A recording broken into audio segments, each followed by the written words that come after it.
Welcome to Shattering Myths, a program devoted to the largest segment of society, to those of you who realize that the world's religious, political, economic, military, and media institutions are corrupt, counterproductive, and the problems that plague them are irresolvable. I am Yahowah. Our phone number, if you'd like to join us over the next 2 hours, is toll-free 877-300. 7645.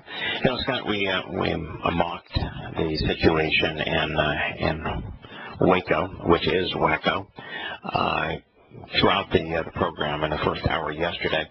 I learned something that I did not know previously when reading the initial articles on the Cossacks and the banditos. Yes, that the police knew in advance that this meeting between Cossacks and banditos was going to occur, and that they knew in advance that there was going to be a fight. And there were at least a dozen police officers, nearly as many highway patrol officers, plus a cadre of, oh boy, ATF. They're the ones that, of course, started the Branch Davidian massacre. All there in advance before any of this occurred. Now, can you imagine police so inept, the ATF so inept, that they're there waiting for this kind of a shootout to occur? And they let it happen? And, of course, they're even saying we don't know how many of the 9 dead were killed by the ATF or the cops. Yes, I can. Oh my God! Obviously, I can, because this isn't like the first. This isn't the first time that they've been completely inept.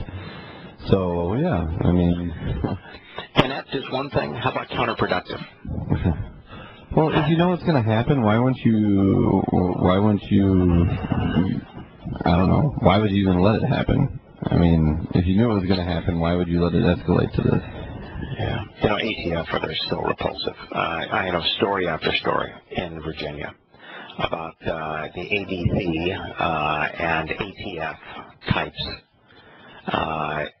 harassing co-eds here at the university in unmarked cars, trying on dark streets, pulling over girls that have a case of water in the back of their trunk and scaring them literally to death with the way they drove, the way they were belligerent, unmarked cars, no badges, threatening them with guns. I mean, these guys are goons. They really are. They're just goons. If you were forced to choose between who would you want to have to trust, a motorcycle gang of Cossacks and banditos or the ATF, based on Branch Davidian, based upon the stories of family friends here in Virginia, I think I would go for the Cossacks and banditos. Yeah, at least you know that. Yeah, I mean, yeah, I can see that. They don't have the authority of the federal government behind their belligerence. Wow. It's a sad state of affairs. You know what? The one thing that most of them have in common, though? Most of them are ex-military. Both sides. Banditos, Cossacks are formed by ex-military, as are the ranks of the ATF and police. So maybe that's part of the belligerency equation. Speaking of belligerency, the news out of Egypt is that their security forces, now in Egypt they have a religious police, so they're talking about security forces here. This is the new term. You have security forces are a domestic army. When you read security forces, read domestic army. In America we call them Department of Homeland Security. The domestic army is the FBI, the ATF, et cetera, et cetera. So these are federal agents within Egypt that are focused on their own citizens as the enemy. That's the security forces. It's happening around the world, and it's a serious problem. But the Egyptian security forces are using sexual violence against detainees on a massive scale, according to the International Federation for Human Rights. This is the country that the United States props up. This is the country that the United States arms their military, and it's a country that the military overthrew the popularly elected government with a military coup using American weapons. We are the basis of this country being able to impose its security forces. Its security forces use American weapons. And what are they doing? They are sexually assaulting women on a massive scale. Now, women are being sexually assaulted in the United States military on a massive scale. There's something about military belligerence that leads men to the point that they think that they can sexually harass other men and women. And they're doing both in the U.S. military. But a massive scale in the U.S. military means that about 1 out of every 2 or 3 women is sexually assaulted during her time in the military, and that she is about 8 to 10 times more likely to be assaulted in the military than a woman is to be assaulted in civilian life. Now, that's a massive difference. But in Egypt, over 90% of Egyptian women claim to have been sexually assaulted multiple times in their lives. All as a result of Islam. Islam is a sexually abusive religion. But when I drove down the street after lunch yesterday into a Hatita housing community associated with the university that's in town here, and you saw a woman wearing a full hijab, and you just say, what in the hell is wrong with you? Why would you humiliate yourself wearing the black covering of a Muslim woman when you live in a free country and you're associated with a university and you're not smart enough to recognize the sexual abusive nature of this revolting religion? There's nothing comical about it. I wanted to roll down the window and say, wake up, woman. Have some personal dignity. But here in Islam, in Egypt, the vast preponderance of women are sexually abused by Muslims because their religion gives them the authority to do so. A report by the organization says that men, women, and children are being abused to eliminate public protest. Well, they're being abused for lots of reasons, but in this report, it is you want to protest the government, you'll be sexually abused. And what's interesting in Islam, I was listening to, during one of our drive times, Rush Limbaugh was doing a piece when he says, what is it about the hypocrisy of the left where they won't let you say anything critical of Islam and they won't let you say anything critical of homosexual marriage, and yet homosexual marriage is offensive to Muslims, so by promoting homosexual marriage, aren't they being offensive to Muslims? And I wanted to call Rush and say, no. In Islam, they give lip service to being opposed to homosexuality, but homosexuality runs rampant in Islam, which is why men are being sexually assaulted, sexually harassed. And they're not being sexually harassed by women. There are no women in the security forces. They're being sexually harassed by men. That's the reason why in Afghanistan some of our troops became so despondent. It's why post-traumatic stress syndrome runs so high. They know that when they turned a community over to the Afghan police/security forces, that the first thing they did was establish Bachiba, which is they would go into each home. They would demand that each home pay them a bribe for security purposes to keep them from burning down the home, and that when they encountered an attractive young boy, they would gang rape him typically for weeks on end. The Quran itself speaks of 2 different types of virgins in paradise. It speaks of men encountering men as virgins, and that it says that the shame associated with men having sex with men won't exist in paradise. So there is a homosexual aspect, certainly a bisexual aspect, to Muhammad's paradise. Yes, there are homosexual virgins in Muhammad's paradise. That's what the Quran says. Don't shoot me as the messenger of this. I'm just reporting the facts. So here in Egypt, with a government propped up by America, armed by America, the Muslims are sexually harassing women. You know that Egypt has the highest percentage of female genital mutilation? It's 90% of Egyptian girls are sexually mutilated by their mothers. Egypt is 90% Muslim. It's 100% coefficient there of religions to sexual mutilation. Somewhere along the way, someone's going to come to realize, another person somewhere out there is going to say, you know, the problem is Islam. We ought not be protecting it. We ought not be coddling it. We ought not be promoting it. We ought not be tolerating it.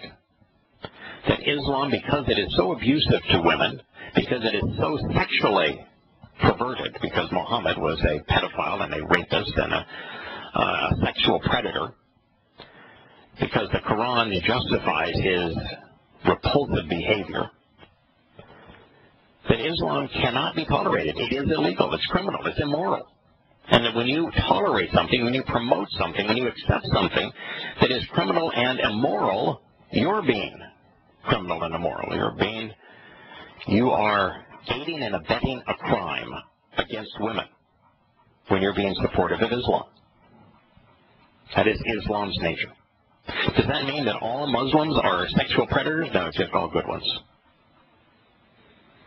According to the Quran, you need to follow Muhammad's example. Muhammad was a sexual predator. So all good Muslims follow Muhammad's example as it is laid out in the Quran and Sunnah, the Hadith. And that means that if they're good Muslims as men, they will be sexual predators. And there is no consequence for them being sexual predators. They can be pedophiles. They can be rapists. And they will be.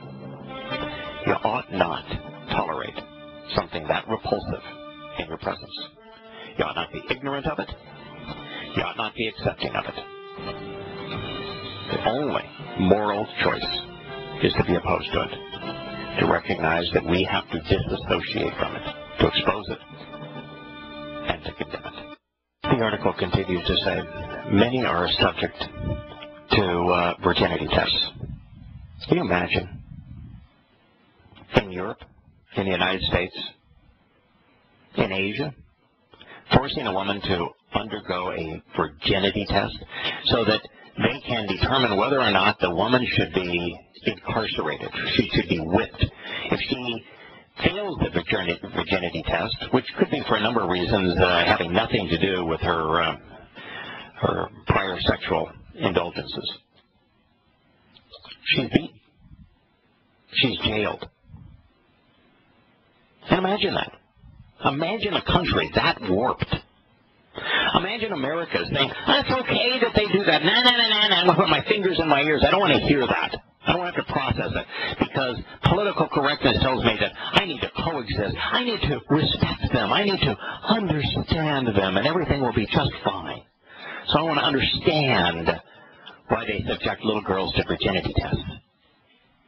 And they don't stop there. They gang rape them. Over and over and over again. That's what this report says. That the girls, young girls, who are yanked off the street, first are subjected to virginity tests, then they're ganged, raped after arrest. It says that the surge in sexual violence escalated after the Egyptian military coup in 2013. It's part of the Sisi government. It's directly related to the Islamic military controlling that country. For those who thought that, boy, you know, we had to support the overthrow of the Muslim Brotherhood regime of Morsi, and so we ought to support the military junta that's taken over that country, even though they have eliminated all opposition, even though they're infinitely worse than Mubarak ever was, into their suppression of free speech. of political rivals in a country that already had a 90% coefficient of sexual abuse amongst men being perpetrated on women, particularly those empowered by the government, even before the military junta took over the country. And now it has been radically surged as a result. I mean, can you imagine surging from already having a 90% frequency of sexual assault on women, and you have an increase so large it's called a surge by the inspection report? And yet we just yawn as Americans. Don't bother to understand cause and effect. What's causing this effect? Not even speaking out against it. Continuing to pay them billions of dollars a year. Continuing to arm them. To give them the means, the weapons to be able to abuse women in this way. Goes on to say the perpetrators are rarely held to account. And the impunity points to a cynical political strategy that is aimed at silencing all opposition. Well, they're partly right. It is, the perpetrators in Islam are almost never held to account because Islam never punishes the man for sexually abusing a woman. Virtually never. The woman is always to blame for her own rape in Islam, and she's the one that's punished. That's what the Quran and Hadith show. But beyond all of that, and that's the practice in Islam, but beyond that, they're not just trying to silence opposition. Islam is so warped, it's so mentally corrosive, morally corrosive. The men that are doing this don't think there's anything wrong with it. That's why they're not held into account. They're doing it because they're Muslims. They're not doing it to silence opposition. The average buffoon in the Egyptian security forces could give two hoots about protest. They don't care. What they care about is rape. Their whole religion is based on rape, on the conquest and control over women. That's how it was founded. It's what the Quran advocates. It's what Muhammad was like. It's why Arabs became Muslims in the first place. It has nothing to do at the base level with silencing opposition. It has all to do with the corruptive nature of this religion where women are so maltreated. Police, intelligence officers, and members of the military are all guilty of targeting male and female detainees, homosexual and heterosexual rape. What a repulsive set of circumstances. And again, cause and effect. One guy said, I saw an officer that was grabbing a young woman by the breast, and I said to him, well, if you want to arrest her, but you don't have to touch her breast. He grabbed me exactly as he had her, calling on other police officers to join me, and they beat me. They insulted me.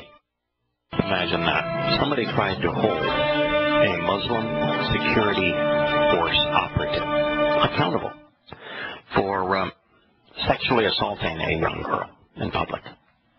And what they did is they grabbed that man, just as they had the girl, grabbed him by the chest and began to harass him. Then they beat him. They beat him to the point that he could no longer stand up. And then after beating him, two of the soldiers sexually assaulted him. They raped him, sodomized him. The woman, then, who he was trying to protect, was then approached by the senior officer who was in charge of the security detail. He then got into the van, and he says, come here. I'm going to show you that I'm a man. The senior officer raped her in front of the soldiers. The soldiers laughed. And then he raped me again. And then the soldiers raped me. I was paralyzed. I started to vomit blood. My life is ruined. I'm afraid of my own son. I'm afraid of my own husband. I'm afraid now my own father, my husband, my son, my father are going to kill me because I was raped. It's common in Islam. The victims of rape fear their husbands, fear their fathers, fear their sons. Because in Islam, it's the victim of rape, the woman, who's the guilty party. If you're out there, and for some godforsaken reason, you are politically correct, and you think it's inappropriate to expose and condemn Islam for the sexual violence that it inspires, and I'm going to tell you, you're as morally corrupt, as morally depraved as the men that raped this woman. You're as morally corrupt and morally depraved as this woman's son, father, and husband, who would now hold her accountable for being victimized. You're no better than they are. Anyone who speaks on behalf of Islam is either wholly ignorant, and if you're ignorant, you ought not be talking about it, are wholly and completely irrational and immoral. That's the reality. We need to deal with it. We need to recognize how repulsive this religion is, why this religion is so prone to the enslavement of little girls and turning them in to sex slaves, to gang rapes, to homosexuality, to pedophilia, all of which model Muhammad's example. There's no running away from it. It is what it is. This is the story that came out of Iraq just 2 days ago when the United States lied about not putting boots on the ground in the conflict against the Islamic State. We sent in Huey helicopters and Osprey rotorcraft aircraft into Syria, 100 or more miles into Syria from Iraq, and we conducted a ground raid.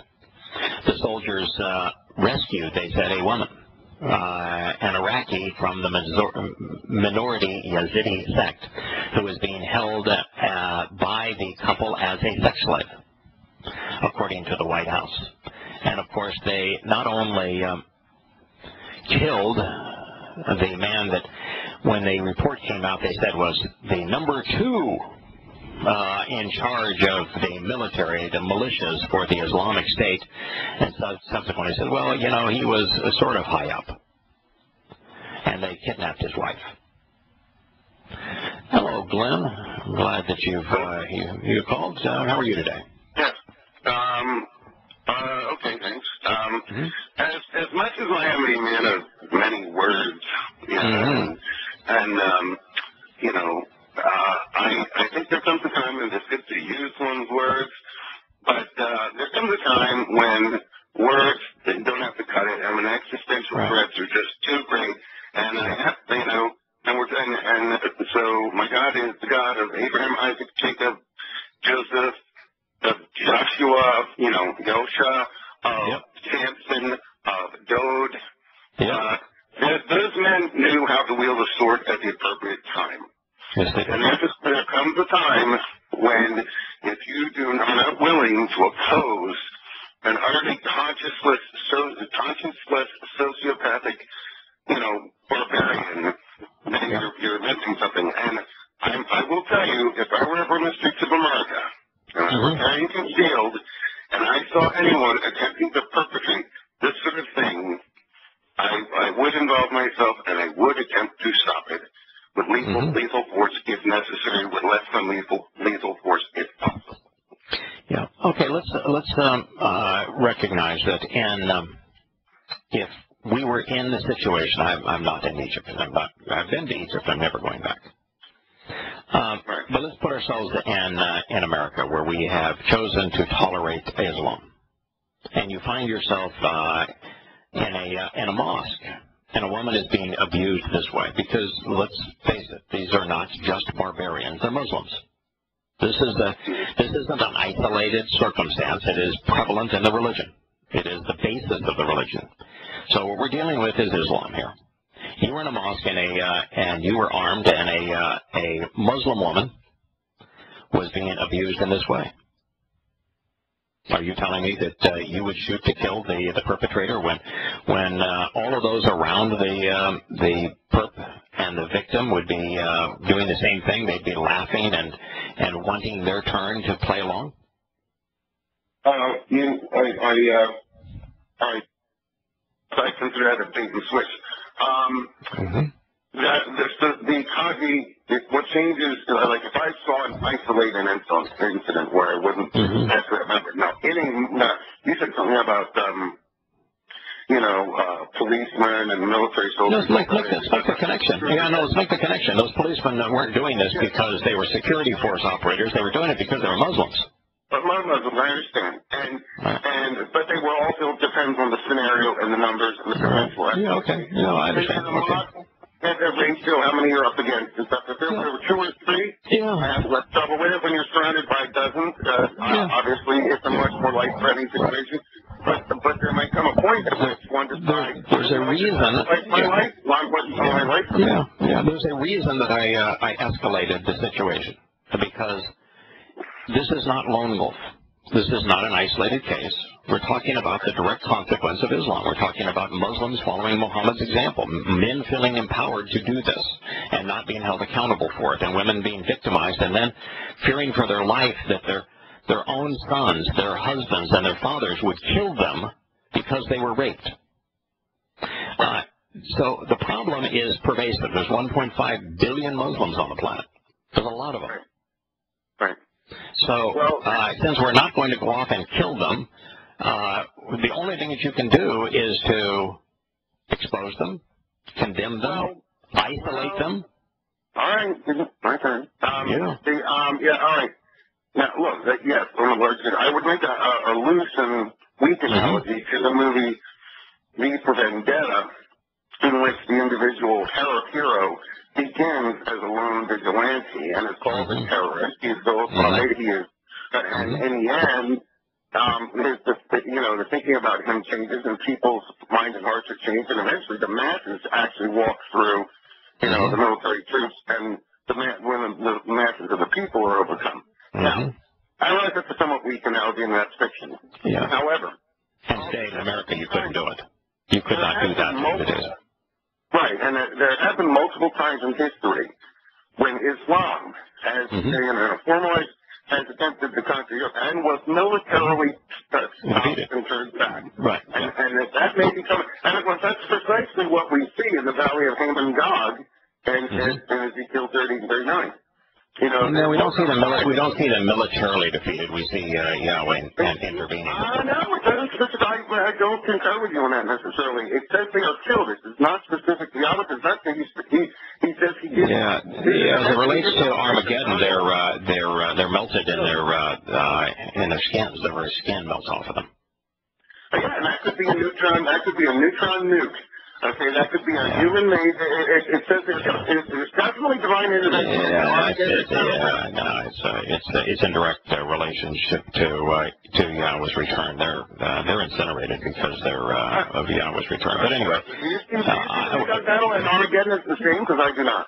No, Magog and Armageddon are different. Magog is Yahweh intervenes because the Israelites are incapable of defending themselves. How he intervenes and stops them all, because it's interesting there that their equipment is not destroyed, but they are. And then you have, but you mentioned Armageddon, the Valley of Armageddon, and the Rendezvous. Armageddon is usually associated with the last battle, which is people are melted alive, and they're melted alive because of Yahweh's return. Your point is, Glenn, that there is a time for the sword, and it's impossible to argue that there are times when violence is required because of the imminent nature of the threat. Today, in our circumstance, if we were to, and I'm not going to,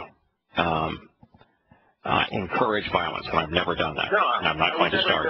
Yeah. Islam Islam is perpetrating grotesque harassment against women. It was born out of rape and out of pedophilia and of sexual conquest, and it continues to be sexually abusive. And that should be intolerable to people everywhere, both men and women, no matter where they live. We should all be absolutely hateful of a religious, political doctrine that has for 1,400 years sexually abused women and treated women as second-class citizens. So we should all be opposed to it. And because of the scope of the problem, I think the only thing that we can do is to use evidence and reason to expose and condemn, and then to isolate. Yeah, wherever possible, they can hang on to this breakthrough. Yeah, we can. But that in the big scheme of things, I think if we were to advocate anything else other than that, it would be counterproductive. We'll be back in just a moment. President Obama said that U.S. forces who have been conducting airstrikes against the Islamic State in Syria and neighboring Iraq would not enter either of those countries in a combat role. That's what he promised. Although several thousand U.S. troops are in Iraq training and assisting Iraqi forces, they're actually training and assisting Iranian Shiite militias, the administration said that there are none in Syria. Not only is somebody lying here, I want to just talk about the counterproductive nature of force against a religion. 2 days ago, the United States got killed by bombing in a mosque the number 2 person with the Islamic State. And on this raid, they got a rather high-up individual in the Islamic State. What did the Islamic State do yesterday? They captured the capital of the Anbar province, Ramadi. Right. Well, they're right. They're saying they're going to retake it. Yeah. Well, part of this is. They took it yesterday. I mean, it's flat out. Yeah, we saw the same garbage in Vietnam.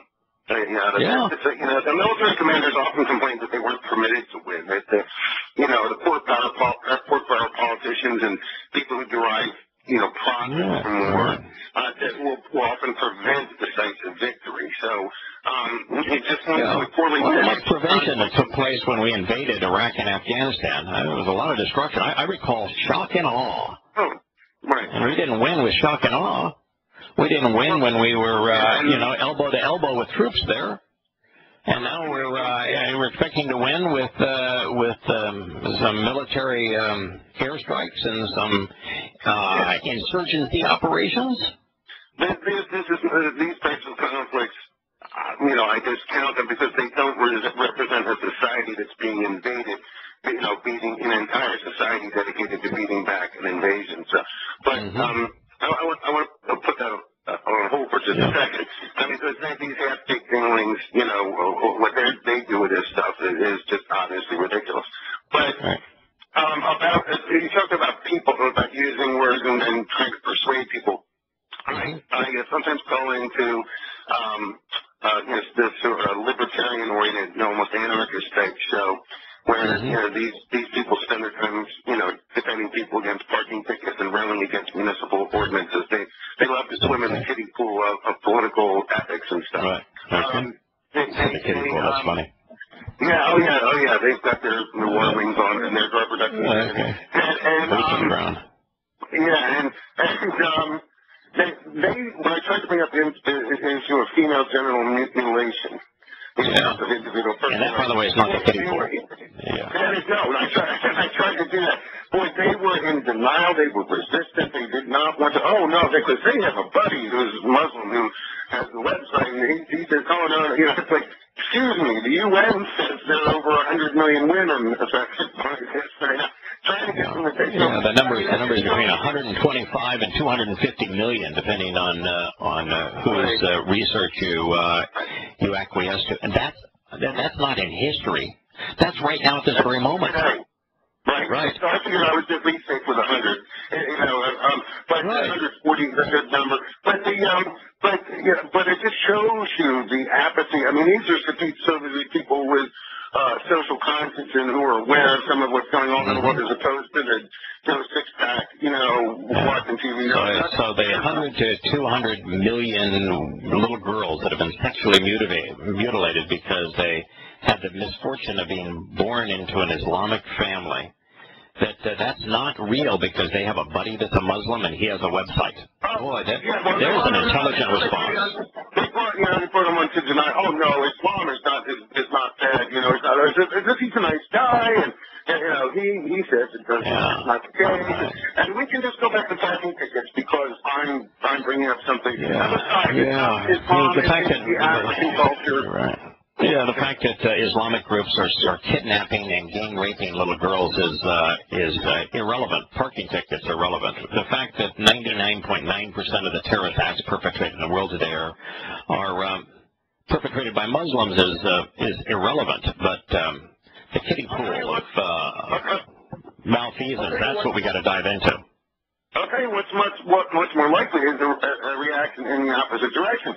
There was a woman who, granted, inappropriately began berating a Muslim married couple on a train a few weeks ago, and some other just secularist Australian, and this is on the news, berated the woman, put her in her place, stripped out, here she oppressed this poor Muslim couple. Right. Oh yeah, and she's a celebrity, and she's being elevated as courageous. When in fact, the Muslim couple, if they're Muslim, they're going to indoctrinate their son to be a suicide bomber and their daughter to be sexually assaulted.